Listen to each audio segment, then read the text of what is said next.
Kevin Garcia with Fight Hype. Lucas, I mean, just the obvious question. An amazing win for you. How do you feel?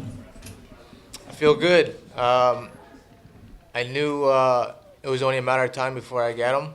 I knew he was going to be super tricky at the beginning, super fast, very, very good boxer, good counterpuncher.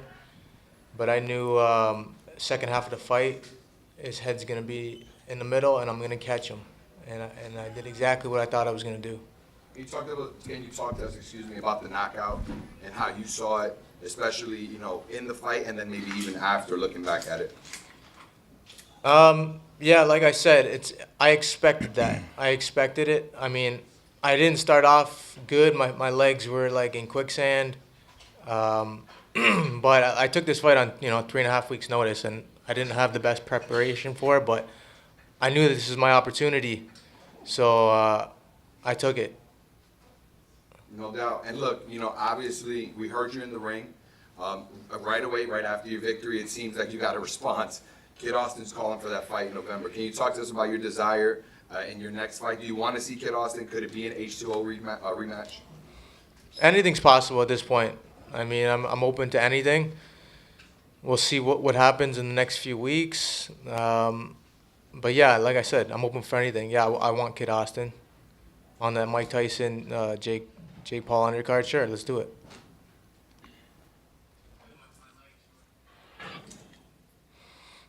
Anyone else? Oh, okay. If nobody else. He had a huge win, huge knockout. Come on. For sure. I mean, not boxing related, but I got another question for you if everybody else is going to be quiet. You're Canadian, man. How do you feel about Drake Kendrick? What's your opinion on that?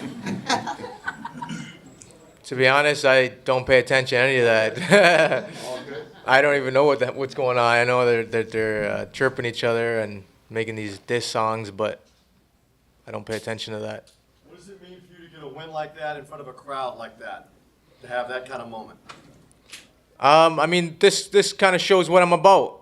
I knew I was going to get a nice knockout, and it came at the perfect timing. I took some shots early on, but like I said, I knew that it was going to come, and it was just a matter of time. What did it mean, like, this whole week? We saw it at the weigh-in, we saw it at the open workout. You had fans the entire week just going crazy. They were chanting your name louder than H2O at every event. How did that feel for you? That felt amazing. I got the support behind me. I got Canada behind me. And I hope I made a lot more fans tonight. You got Jake Paul behind you? Yeah, Jake Paul was chanting my name with my people. It was hilarious. I don't think he knew what he was doing, but it was so funny. This is Johnny from Boxing Voice. Do you think that this knockout took over knockout of the year? It has to.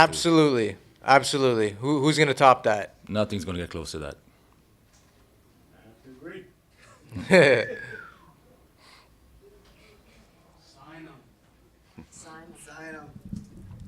I'm a free agent promotionally, and yeah, my next fight, I want something big, so we're open to any opportunities that come our way. That's a great way to lobby for it. Lucas, That performance. Carlo, the face of Boxing News. Is there any promoter in particular that you're interested in working with? I mean, like I said, I'm open to anything. MVP did an amazing job this week. They took very good care of us. I mean, if they're interested in doing something, we're open to options for sure. I just want to commend you, Lucas. Like you said, you took the fight on relatively short notice. So our full intention was to reschedule or to bring the H2O Schofield fight to this card. Schofield pulled out with an injury a day or two before we were announcing. And, I reached out to Lucas. He jumped at the opportunity. So, when you take chances, bet on yourself, great things happen. So I congratulate you. Thank you very much. Don't downplay the size of the upset. The odds were huge against Lucas tonight. Very few B-side fighters have come in the last few years and knocked a guy out like that. Face down. And in the corner, you would have seen us. We were calm because we knew we were going to knock him out. He's a great fighter, Sylvie. He'll be a great fighter again. He'll win a world title. He'll do well, but he's always going to knock him out. Tell me the last fighter who took a fight on 3 weeks' notice and did that. I'll wait. This is professional boxing too. I mean, we do 10 rounds for a reason. Fights ain't won after round 1, 2, 3, 4, 5. That's not how it goes. Give him a full camp, give him full preparation. He might knock him out in 3. Anything else? Eric Richard, New York Post. Have you been on social media at all? You were trending on Twitter like the #1 thing for at least an hour. Have you been on social at all? Have you been putting your social media accounts out there at all or anything? Yeah, I mean, I've been taking a look. It's kind of overwhelming with all the messages and this and that. So, I mean, I don't know if I'll have time tonight to even go through them all. It's just pretty crazy right now. Thank you. #1 trending, New York Post. That's definitely not good of the year. A lot of people made a lot of money tonight. A lot of money. I would have told you to put the house on it. Got a question for you. As the fight went on, is this something you and your corner noticed technically as the fight was going on? Was there some mistakes that you thought, or some openings that you thought you could take advantage of as the fight was going on strategically? Yeah, I mean, like I said, he was doing the things he was doing defensively, and we knew that he was going to make these mistakes. So it was, like I said, it was only a matter of time before I catch him. I didn't have my feet like set under me. I felt like my legs were like, I don't know, a little bit weak. So that's why I took a little bit more shots than I normally take. I never get touched, but he was quick. He was a fantastic boxer, and I got him at the perfect timing. And he stayed calm under pressure. He made the right adjustments, started throwing with him, took some power off the shots. He was loading up a bit too much too early. I think it was after the 5th I told him, take a bit of weight off the shots, throw more than one at a time. Throw with him. As he throws, throw with him. Because Sylvie's best offense always leaves him as most vulnerable. His head goes right up the middle. So we knew the more the fight went, even if it wasn't going our way, the more vulnerable he would become. Because he couldn't hold himself back. He couldn't contain himself to not keep coming forward. So even if we were losing 9 rounds, we still would have been calm in the corner. We still would have thought we were going to knock him out. Was it because of the short notice that your legs were stiff? Possibly. I mean, I felt like I was in good shape, but yeah, I didn't have that twitch in my legs.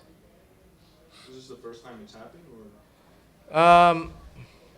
Man, I've had tons of amateur fights. I'm sure it's happened before.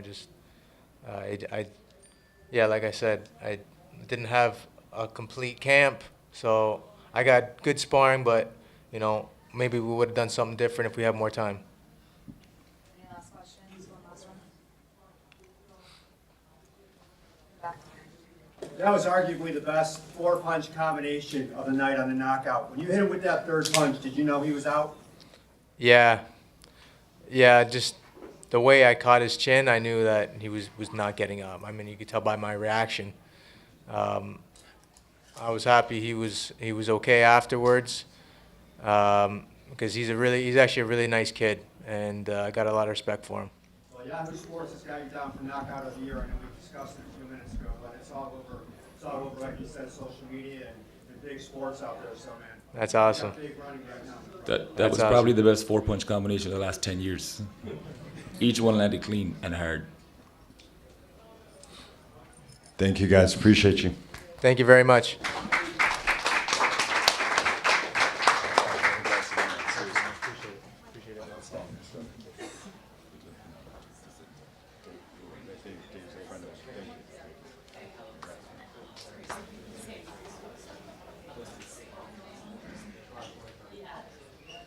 Great fight, Lucas.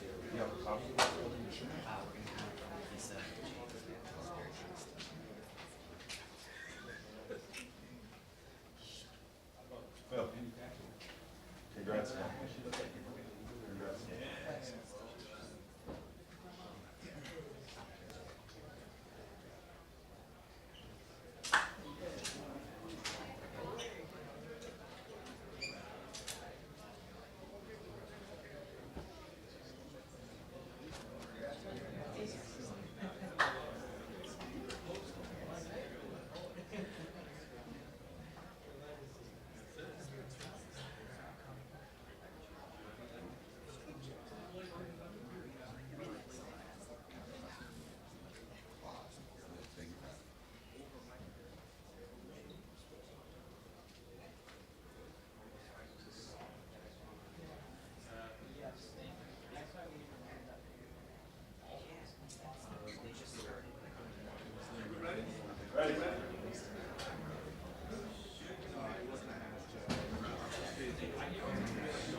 Jake Paul and Amanda Serrano!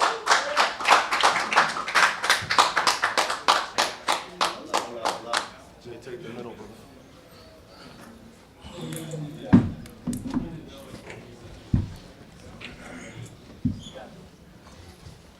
Hey guys, first of all, thank you to Amalie Arena. Thank you to our partners at DAZN, to all of our sponsors. Another sold out event for Jake Paul and Amanda Serrano. 4 weeks ago, we put this fight on sale. No press conference. Out of the blue, these two decided they wanted to fight. The reality is, Devin Haney and Ryan Garcia didn't sell out. Shakur Stevenson didn't sell out. Jake Paul and Amanda Serrano once again proved that they are the faces of boxing. They didn't have to take this fight. Everything was on the line, and they both came out and showed and proved tonight. So congratulations to you both.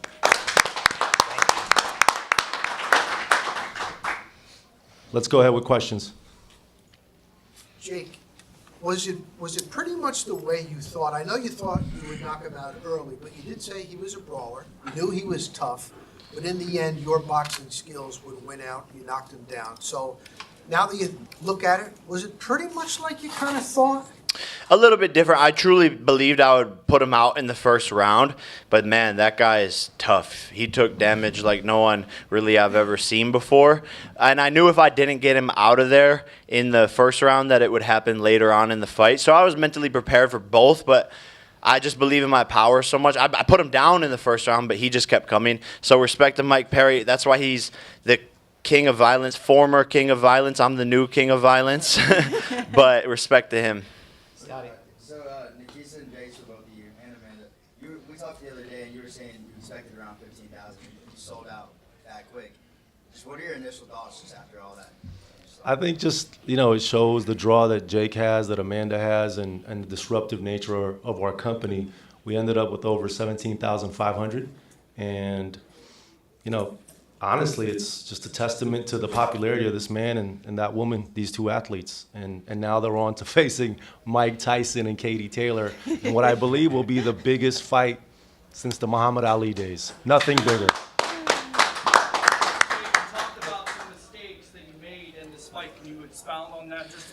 Yeah, I'm a perfectionist, and I wasn't perfect because he hit me like 5 times. One was good. One good punch he landed, so I just need to go back to the drawing board so I don't get hit at all. But I think it just had to do with my energy more so than anything else, and being able to throw more punches. That's what I didn't feel very good in there tonight. But you live and you learn. I haven't gone more than 1 round in a year, so this was a great experience. Watch his podcast that he put out this week. This guy was very sick until this Wednesday. You can listen to him in the face-to-face, and people commented online, why does he sound so nasally? He's been sick for a week. He, again, caught something right before the fight. But the entire time he was resolute that he wanted to go through with it. But he's a warrior. He's a tough man, for sure. And dropping 38 pounds. In 4 weeks. In 4 weeks when I was going to be a heavyweight. I'm not saying that was why, but I mean, it might have something to do with it. Jake, talk about adversity. You're always people are always doubting you, but you're always overcoming it. Talk about this. I thrive, man. I love when I'm backed into a corner because there's only one thing to do, and that's fight your way out. And people don't believe in my skill. They said this was a mistake. Mike Perry's going to knock him out. He's going to be the one to end it. Why is Jake Paul doing this? This is dumb, blah, blah, blah, blah, blah. And I sat there at the press conference, and I said it to everyone. They always sit across from me and underestimate me and think they can beat me. But people don't realize my speed, my power, and you heard Mike Perry after the fight, all the praise that he gave me. I don't even think the cameras or the, stream can comprehend the punches and my power and my speed. So when you get in there with me, it's a whole different thing. Eric. Hey, Eric Jr. Post, congratulations. 2 quick ones for you. Number 1, any specific reason that you call out Alex Pereira? Obviously, UFC contract. Would be tough to get him out.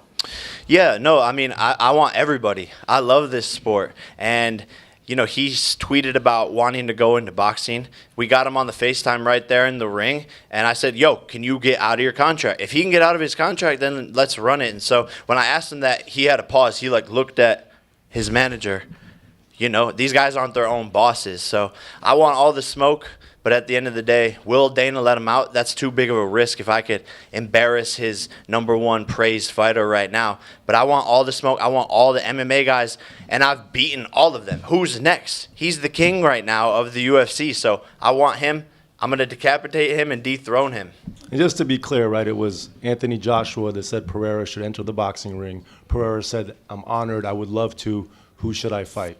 Right? And when Jake saw that, he said, hey, he should fight me. And we said, well, he signed to the UFC. And that was the basis of that discussion. One second, hey, Fred. Yeah, it was a great night for you and Amanda. Unfortunately, Ashton wasn't able to get the win tonight. Obviously, in boxing, it's quite normal that if your training partner goes out and loses, it could affect you. Before the fight, did it affect you at all? Honestly, it definitely shifted the energy in the locker room.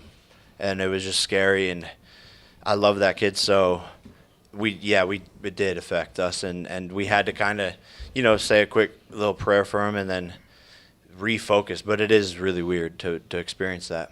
Amanda, how did you feel? No, yeah, it was really devastated. That's sad to see, you know, a stable mate of ours.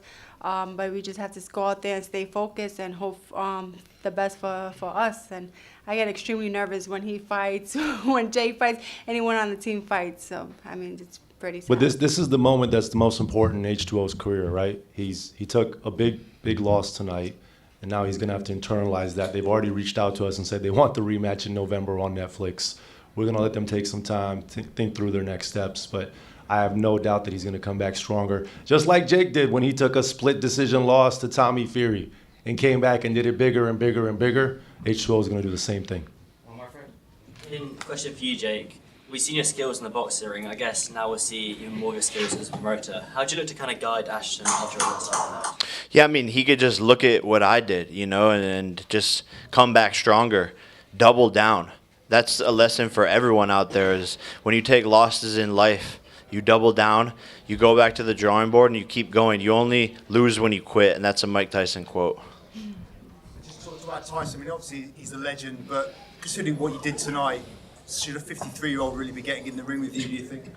Yeah, if Tyson wants to get in the ring, I'm down, and he does. So here we are. He's one of the baddest men on the planet, and you know, if he wants that opportunity and that smoke, he's the one who is like, let's make this a pro fight. I'm gonna end you, and I'm ready for it, and I'm excited for it, and he's a beast. It's very amazing. dangerous. It's amazing. No matter what would have happened here, somebody would have asked the question of, should this fight really happen? If Jake would have gone to a decision, they would have said, should this fight happen? Can he really beat Mike Tyson? If Jake would have lost, they would have said, thank God he's not fighting Mike Tyson. Mike Tyson would have killed him. He beat Mike Perry, who's an extremely tough man.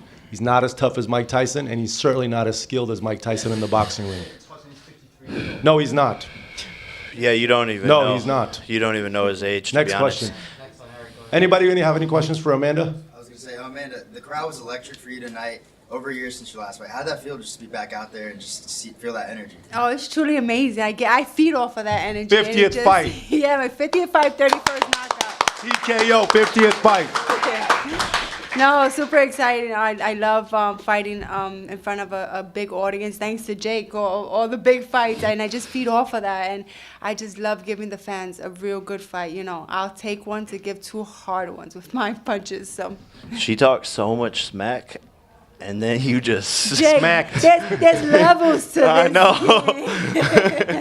There's levels. Puerto Rico flags everywhere. You expect to see that in Dallas? Of course, there's Puerto Ricans everywhere, so they'll be there in Dallas, 100%. Kevin Garcia, a.k.a. the Puerto Rican Kid KG. This is Fight Hype. Amanda, you just talked about it. Jake's made a statement. She was talking a little bit before the fight, right? And you normally have a really calm demeanor. You don't talk too much. But did that fire you up? Did she get under your skin at all in a way that motivated you? Not under my skin, under my trainer's skin, Jordan Maldonado. And every time that happens, I don't know, I feed off of his energy, and he just makes me go out there, and he tells me forget the skills, just go out there and go through her, and that's what happens. And I remember the last time a girl did that to me, and that fight ended in 58 seconds. So I was just thinking that as well. You know, I feel like she was a little disrespectful. But I had to keep my cool. I'm a professional, and that's what I do. I stay calm and collective, and I go out there and I perform. Along the same lines, could you sense, like in the first minute of the fight, Yes. I can get her out there? Yes, I knew it. After the first couple of punches, I was like, okay, I got it. I'll narrow her down, and I'm gonna hit her hard. And yeah, all my punches were hard, and I knew it was gonna. When the referee said, "Show me something, Stevie," I just went out and I said, "It's over." First and foremost, I want to say congratulations on both your wins and a fantastic performance for both of you guys. Thank you. I'm a huge fan of your work, Michael Bay. Jake, you said after the fight that your goal is to be the cruiserweight champion in 2 to 2.5 years. How would fighting a guy like Conor, who came after you, McGregor, who came after you tonight after the fight, or Alex Pereira help you achieve that goal? Yeah, man, anytime I can get into a camp for a big fight and perform under the bright lights to prepare me for tough moments, I'm going to take it. So, you know, there's money fights, there's big fights, there's experience fights. I think tonight was an experience fight. November is a massive fight, and I mean it's experience going up to heavyweight and being in there with someone who's been doing something boxing their whole life. So everything is just on the path to being a cruiserweight champion, and if I can go in there with champions of different leagues, those are the best of the best in the world, and they're going to bring the best out of me. You've seen what he's done to experienced boxers that have a similar record to him, right? So these moments, I think, help prepare him for those more experienced boxers. You saw Chavez Jr. tonight. He looked pretty good, but he was fighting a guy who was 1-0 in boxing, right? His 1-0 is against an NFL player. And yet that MMA guy was able to hang in there with someone who has 60-plus fights. So it's not easy what he does to these MMA fighters in any way. Jake, Colin Wigan for IFL TV. You told me outside that you hurt your hand a little bit tonight. Can you tell us a bit more about that, and will it affect the Mike Tyson fight? Oh, no, I'm good. It just felt worse, like, in the ring, but right now it's fine. Is that why you were peppering him with all those left hands? Dude, I couldn't get his timing because he was just weird all over the place. And that's where MMA fighters sometimes are harder to fight than boxers, because he was just changing everything every round. There was no, like, repetitive patterns. He wasn't falling into the same thing. He's just wild and throwing, and all of a sudden he'd back up, and then he's leaning back, then he's swinging from up here. So I just had to use my jab a lot to slow all of that down, and I saw him dwindling as the rounds went on, and I just stayed patient, which is something we've been working on. And normally I just try to go a lot harder and faster, but I just waited for the right moment. Well, that jab was amazing. Thank you. Thank you. My question is for Amanda. Can you talk about how much MVP Jake and Nikisa meant to your career, putting you basically on the map? And everybody already should have known about you because you're a great boxer. I've said it from the very beginning. It was the easiest and best decision I ever made to be part of MVP. Jake Nikisa changed my life, my family's life, my team's life, 100%. Now I sit here in front of you, a multi-millionaire with a lot more followers and a lot more people seeing women's boxing. Women can fight, women can sell, we can perform and put on a great show. And thanks to these men over here, my trainer Jordan Maldonado, I think this is the dream team. And I'm super happy and proud to be here. Look, we've had our up and downs together just like any family does, but we are family, right? When that scuffle happened yesterday, I saw Jordan rush up onto the stage immediately because his family was under attack. So it's a beautiful partnership, and this is the greatest female boxer of all time. Nobody can dispute that claim. Thank you. Amanda, do you believe you're the face of Puerto Rican boxing right now? Because ever since Cotto retired, they're looking for someone. They have it right here. They have it. Hell yeah, she had it for a does. while, man. I'm the She had it for first a while. undisputed champion. I mean, I believe I am. I represent all of Puerto Rico because that's my pride. I represent all women, and that's what I want to do. Amanda, do you think you're ready for Katie Taylor? Do you think I'm ready? I feel good at this weight. I feel strong. I know Katie Taylor is obviously not Stevie Morgan, but I'm coming in here with a more confident demeanor, and it's going to be a good fight this time, promise. Last question. In the spirit of MMA and boxing transitions, would you ever entertain a fight with Amanda Nunes, whether it's in the ring or in the cage? Oh, definitely. You know, now if Jake does the stuff that he does with the MMA, yes. I mean, I don't mind. I'm a fighter. I love to fight. And if it makes women grow bigger in the sport, why not? Amanda's also signed to PFL, as you know. So once again, that would be a promotional challenge, given the UFC's not willing to do cross promotions, but they certainly would be willing to. Jake, last question. Carlo with the Face of Boxing News. 2 weeks ago, Nate Diaz had a victory win over Jorge Masvidal. We know that you beat him in the past when you guys had your boxing fight. How do you feel him calling you out again and saying that he's gonna, kick your ass? He wants payday. Payday. I know that. No, but I want to do it in MMA. And he don't want he there's too much to risk for him. I don't think he thinks he could actually beat me in MMA. We made the offer and he hasn't accepted it. So Nate Diaz, if you want the rematch, we're doing it in MMA. Is there anything special that caught your eye from that fight with Masvidal? Did you watch it? Did you see anything new special? No, just a zombie. So Mike Perry, Nate Diaz, zombie. They're gonna be in the zombie apocalypse one day. Fucking eating people. Last one, go ahead. Thank you. Jake, just real quick question. As soon as your fight ended, Conor McGregor said Mike Perry was fired from the BKFC. Oh my! Did he really? Yeah. And he took shots at you. He called you some derogative term. Any message for Conor McGregor? Hey, that's fucked up that you fired your BKFC champion. But face of BKFC. I told you that was going to happen. You know, I told you exactly what was going to happen.